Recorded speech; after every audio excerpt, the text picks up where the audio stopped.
우리가 앞에서 공부한 빈칸을 채우는 연습을 통해서 이제 이런 OX들을 여러분들이 충분히 연습할 수 있지 않을까라는 생각이 듭니다. 자, 첫 번째, AN이 수렴합니다. 그럼 알파라는 값으로 수렴한다라고 한다면 AN의 제곱은 알파끼리 곱한 값이겠죠? 그러니까 당연히 알파 제곱으로 수렴한다.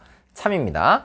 자, 두 번째, 합이 수렴하고 AN이 수렴하면 나머지 B는 어떻게 되냐라고 질문했으니까 전체가 수렴하고 있는데 이게 수렴하고 있어요? 그럼 나머지 Bn은 발산하면 안 되겠죠. 왜냐하면 수렴과 발산의 합은 발산밖에 안 된다라고 했으니까 나머지 Bn도 수렴한다. 당연히 참이 되는 겁니다. 자, 세 번째, AN제곱 마이너스 BN제곱이 수렴하고 AN이 수렴하면 BN도 수렴한다라고 했는데 아까 우리 첫 번째 1번에서 AN이 수렴하면 당연히 AN의 제곱은 알파 제곱으로 수렴하겠죠. 그럼 이것이 알파 제곱으로 수렴한다라고 한다면 이제 수렴해서 뭘 빼면 수렴할 수 있냐라고 하는 거니까 당연히 수렴해야 되겠죠. 왜냐하면 수렴해서 발산을 빼면 역시 발산한다라고 우리가 처음에 공부를 했기 때문에 이것이 무한대나 마이너스 무한대나 진동하면 여전히 그 성질을 그대로 갖게 되겠죠. 네, 그러니까 우리는 BN 제곱도 수렴한다. 근데 여기서 이제 주의할 게 BN의 제곱이 수렴한다는 것은 확실하거든요. 근데 BN의 제곱이 수렴한다고 해서 BN도 수렴해 라고 생각하면 이것은 틀리죠. 왜냐하면 BN의 제곱은 어떤 BN 두 개를 곱했단 말이야. 그래서 BN이라고 하는 수열 두 개를 곱해서 이 값이 수렴한다 라고 했을 때는 우리가 얼핏 생각하면 착각할 수 있는데 BN이라고 하는 수열이 만약에 1, -1, 1, -1 이렇게 진동한다고 여러분이 생각해 보세요. 그러면 1, -1로 진동하는 어떤 수열의 경우에는 두 수열을 제곱하면 항상 1 나오겠죠. 두 수열 곱하면. 그래서 이때는 제곱 수렴한다까지는 확인할 수 있지만 BN이 수렴한다 이건 확인할 수 없는 겁니다. 자, 여기 또 이제 생각해 보시면 좋겠고요. 자, 그 다음 4번 AN 무한대로 가고 BN 무한대로 가면 무한대분의 무한대니까 1 아니냐? 당연히 말도 안 되는 얘기죠. AN이 N이고 BN이 N제곱이다 라고 한다면 0으로 갈 수도 있고요. BN이 N인데 AN이 N제곱이면 무한대로 갈 수도 있고요. BN이 N인데 AN이 N 플러스 1이다 라고 하면 뭐 1로 갈 수도 있고요. BN이 N인데 AN이 N 플러스 10이다 라고 하면 10으로 갈 수도 있고 매번 다르잖아요. 그래서 이것은 여러분들이 주의 깊게 잘 보시면 아니다 라는 걸 금방 확인할 수 있습니다. 자, 5번도 마찬가지죠. 무한대로 가는 것끼리 빼면 0이냐? 같은 무한대인지 확인할 방법이 없습니다. 그래서 이게 n이고 이게 n제곱이다 라고 하면 n-n제곱, 마이너스 무한대로 가겠죠. 큰 차수를 따라서. 근데 거꾸로 이게 n제곱이고 이게 n이다 라고 한다면 또 무한대로 커질 수도 있고요. 같은 차수일 때는 상수만 남을 수도 있고 뭐 등등의 방식이 있을 테니까 당연히 틀렸다라고 하시면 되겠습니다.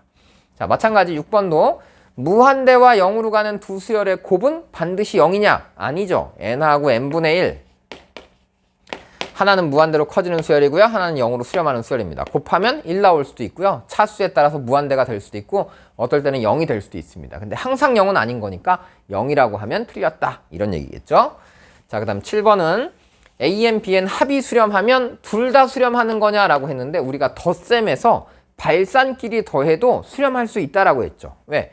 n하고 마이너스 n 이런 거 생각해 보시면 금방 더하면 항상 0이구나 라고 생각할 수도 있고요. 또 10, 10, 011 이런 것들도 더하면 발산 두 개 더해서 수렴하게 만들 수 있으니까 당연히 이것도 틀렸다 라고 생각할 수 있죠. 자, 그 다음 8번 우리가 좀 조심하셔야 되는 건데 뭐냐면 AN에서 BN을 뺐는데 0이 나왔잖아. 그러면 AN하고 BN은 극한값이 같냐라고 질문했는데 어떤 극한값이 같다라는 이 말을 하기 위해서는 전제 조건으로 수렴할 때라는 조건이 필요한 겁니다. 그래서 우리가 수렴하지 않을 때는 이 값이 없는 거거든요. 그래서 없는 것끼리 같다라고 하니까 말도 안 되는 얘기겠죠. 그래서 이런 것은 성립하지 않습니다. 뭐 예를 들어 보자면 AN은 n 더하기 n분의 1 뭐 이렇게 써놓고요. BN이라고 하는 건 그냥 n 이렇게 잡아보죠. 그랬을 때 이제 AN이라고 하는 거 그러면 n 더하기 n분의 1, BN n 해서 빼보면 n분의 1만 남으니까 당연히 0으로 수렴하잖아요. 그런데 이 극한값하고 이 극한값이 같냐라고 질문한다면 둘 다 무한대로 발산하잖아. 그리고 완전히 값이 똑같은 것도 아닙니다. 그러니까 우리는 이 둘이 같다라고 할 수 없는 거다. 이렇게 생각하셔야 되고요. 이게 발산할 때도 등호를 쓰기도 하는데 그것은 완전히 똑같은 수열일 때는 등호를 쓰기도 하는데 보통 우리가 이런 것은 수렴한다는 전제를 갖고 등호를 붙이게 되어 있습니다. 그래서 여러분들이 뭐 크게 그런 것들까지 뭐 신경 쓸 필요는 없겠지만 일반적으로 이렇게 발산하는 것들에서 등호는 성립하지 않을 수 있으니까 0이라고 해서 두 수열이 꼭 같은 수열이다 라고 할 수는 없다. 이런 생각을 하시면 좋겠습니다. 자, 그 다음에 이제 곧부터 우리가 이제 뭐 공부한 것들이 쭉 나오니까 여기는 어렵지 않을 것 같아요. 고비 수렴하면 둘 다 수렴하냐라고 질문했잖아요. 그래서 고비 수렴하면 둘 다 수렴합니까? 아니죠. 하나 발산 수렴해도 곱해서 수렴할 수도 있고요. 발산할 수도 있고요. 또 발산끼리 곱해도 충분히 수렴할 수 있으니까 이건 말도 안 되는 얘기다. 자, 그 다음에 bn분의 an이 수렴하면 an과 bn 모두 수렴하냐라고 질문했거든요. 근데 n분의 n 수렴하잖아. 그러니까 둘 다 수렴하는 거 아니다. 이런 거 다 틀렸고요. 그 다음에 제곱이 수렴하면 an이 수렴하냐. 아까 예를 들어봤었죠.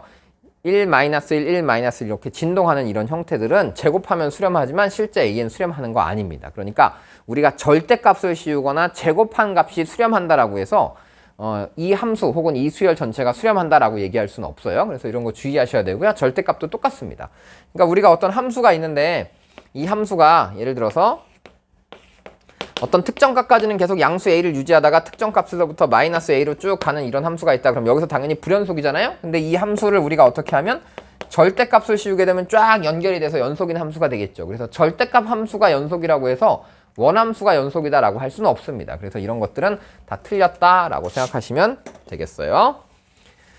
자, 그 다음에 둘 다 발산하면 더해서 발산하냐? 뭐 발산이 여러 가지가 있겠죠. 둘 다 무한대로 간다라고 하면 더하면 당연히 무한대가 되겠지만 하나는 n, 하나는 -n, 그래서 더하면 0 이렇게 나올 수도 있으니까 이런 것들은 다 틀렸다.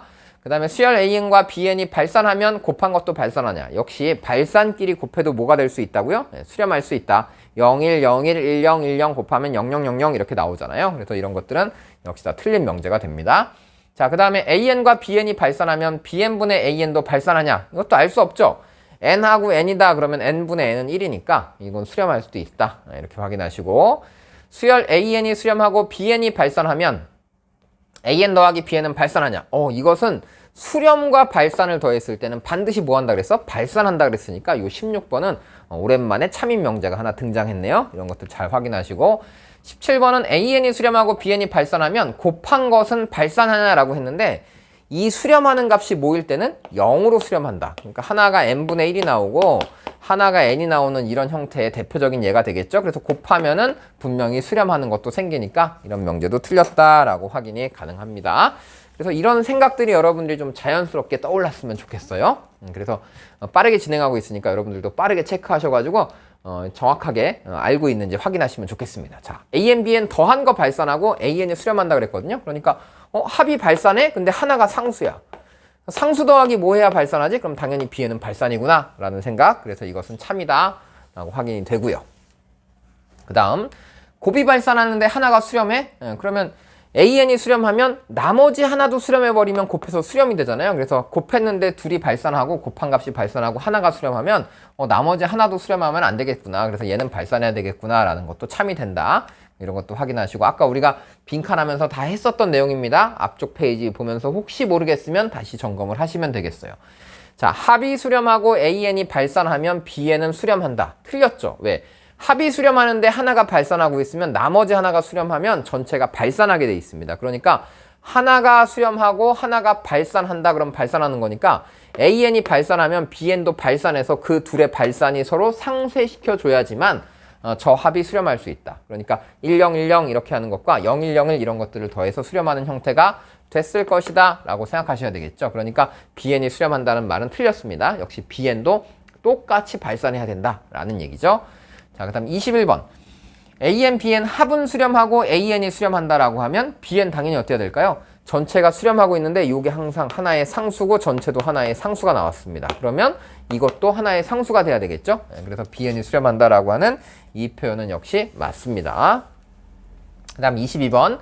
합이 발산하고 AN이 발산하면 BN도 발산하냐? 근데 BN은 발산 안 해도 전체도 AN 둘 다 발산할 수 있잖아요. 그러니까 AN 발산하면서 전체가 발산하는데 이 BN은 상수여도 되고 발산해도 되는 거니까 BN이 꼭 발산한다라는 명제는 틀렸다. 자, 그 다음에 곱이 수렴하는데 AN이 수렴하면 BN도 수렴한다라고 했는데 아니죠. 이 AN이 0이 아닌 값으로 수렴한다라고 한다면 BN도 수렴해야 됩니다. 그런데 AN의 정체를 알 수가 없어. 그래서 혹시 AN이 0으로 수렴하는 n분의 1이라면 BN이라고 하는 것이 무한대인 n이 돼도 곱해서 수렴할 수 있으니까 BN이 꼭 수렴해야 된다라는 이 말은 틀렸다. 근데 AN이 0이라면 그때 BN은 어때도 된다? AN이 0이 아니라면 BN은 반드시 수렴하는 값이어야지만 곱해서 수렴할 수 있다. 뭐 이런 얘기예요. 그런 것들이 이제 어느 정도 이해가 되셨죠? 자, 24번. 수열 AN, BN 곱한 값이 수렴하고 AN이 발산하면 BN은 수렴한다라고 했는데 다시 생각해 봅시다. 이 AN이 발산하고 있어요. 발산인데 여기다가 뭔가를 곱했더니 이 전체가 뭐 하고 있대요? 수렴하고 있다라고 했습니다. 그럼 이게 수렴한다면 0으로 갈 거고요.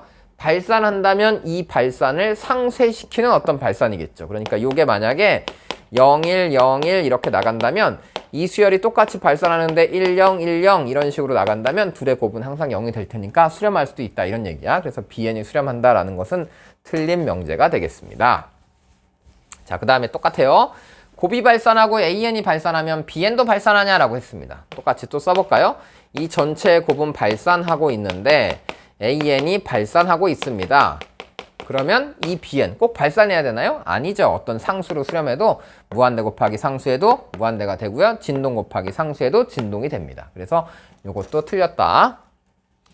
자, 그 다음에 이제 26번부터는 조금 다른 내용인데 여기 이제 주의하셔야 되겠죠. 뭐냐 하면 수열에서의 대소가 나왔을 때 AN보다 BN이 크다라고 했습니다. 그런데 리미트 AN은 알파라고 하고 BN은 베타로 각각 수렴한다라고 하면 수열에는 등호가 안 들어가 있지만 극한값에는 반드시 등호를 붙여야 된다라고 하는 것이 매우 중요한 성질이니까 여러분들이 이것은 정말 중요하니까 극한에서는 등호가 꼭 들어가야지만 참이 되는 거야 라고 기억하세요. 왜?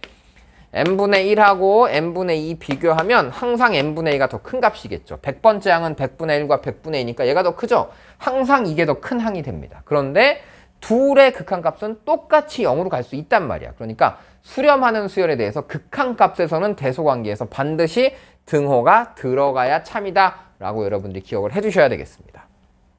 자, 그렇게 기억을 해두시고 그 다음 27번 보니까 0보다 큰 AN이 있고 AN보다 큰 BN이 있는데 BN이 수렴한대. 그러니까 이 BN이 수렴한다라고 했을 때 AN은 어떻게 되는 거냐라고 하면 여러분 샌드위치 법칙 배웠죠. 샌드위치 법칙이 뭐죠? 양쪽의 값이 같은 값으로 가면 중간에 끼어 있는 그 숫자도 같은 값으로 갈 수밖에 없다. 이것이 샌드위치 법칙이거든요. 그런데 지금 이 BN이라고 하는 것은 수렴한다는 조건만 나와 있지 0으로 간다라는 조건이 없는 거야. 그러니까 만약에 리미트하고 BN의 극한값을 구해봤는데 이 값이 3 나왔다라고 하면 이 중간에 있는 AN은 1, 2, 1, 2, 1, 2 이렇게 진동할 수 있는 거거든요. 그래서 이것은 수렴한다라고 하면 이거 틀렸다라고 생각하셔야 돼요. 그리고 우리가 이 BN이라고 하는 값이 0으로 수렴한다라는 조건이 있을 때는 그때는 샌드위치 법칙에 의해서 AN이 0으로 수렴한다라고 이제 하시면 그것은 참이 됩니다. 근데 지금은 거짓이다. 자, 그 다음 28번은요. 이번에는 더 작은 AN이 발산하면 BN이라고 하는 것은 그러면 역시 발산해야 되냐라고 질문했는데 방금 우리가 했던 거잖아. AN이라고 하는 것이 1하고 2하고 1하고 2가 반복돼서 나오고 있어요. 그러면 이 B라고 하는 것은 BN은 1, 2보다 어떤 큰 값으로 수렴할지도 모르잖아. 그래서 이때는 BN이 발산한다라는 말은 거짓말이야. 이건 틀렸어. 그런데 AN이라고 하는 것이 발산하긴 발산하는데 무한대로 발산한다 그러면 이게 무한대로 커지고 있는 상황인데 그거보다 더 크면 얘도 역시 무한대겠죠. 그래서 이때는 BN이 무한대로 발산한다라는 것은 참이 되는 겁니다. 그러니까 가운데 끼어 있는 것의 발산이 무한히 커지는 상태면 이거보다 더 크면 당연히 커진다라고 하니까 발산이 맞는데 가운데 있는 발산이 진동하는지 커지는 건지 알 수 없다면 이거보다 더 큰 값으로 오른쪽에 있는 수열은 수렴할 수도 있기 때문에 앞에 건 틀린 거고 이것은 참인 명제가 되는 겁니다. 자, 마찬가지 방식으로 AN, BN, PN이 있는데 AN, BN 사이에 PN이 끼어 있습니다. AN 알파로 수렴하고요. BN은 베타로 가고 있습니다. 그러면 PN도 어떤 값으로 수렴할까요? 알파, 베타 사이로? 말도 안 되는 얘기죠. 방금 했던 겁니다. 얘 0이고 얘 뭐 3으로 수렴하면 중간은 진동도 가능하기 때문에 이런 건 틀렸다. 단 알파와 베타가 같은 값으로 수렴한다면 같은 값이라면 그때의 PN은 수렴할 수밖에 없다. 이것이 샌드위치 법칙이다. 이렇게 정리를 하시면 되겠습니다. 그래서 여기까지 한번 여러분들이 간단하게 정리를 해보셨을 텐데 크게 어려운 점이 없으니까 한번 쭉 따라서 여러분이 연습하시면 될 것 같고요. 그 다음에 다음으로 이제 우리가 계산을 어떻게 하면 좀 쉽게 계산할 수 있을지 그 얘기를 좀 더 이어가 보도록 하겠습니다.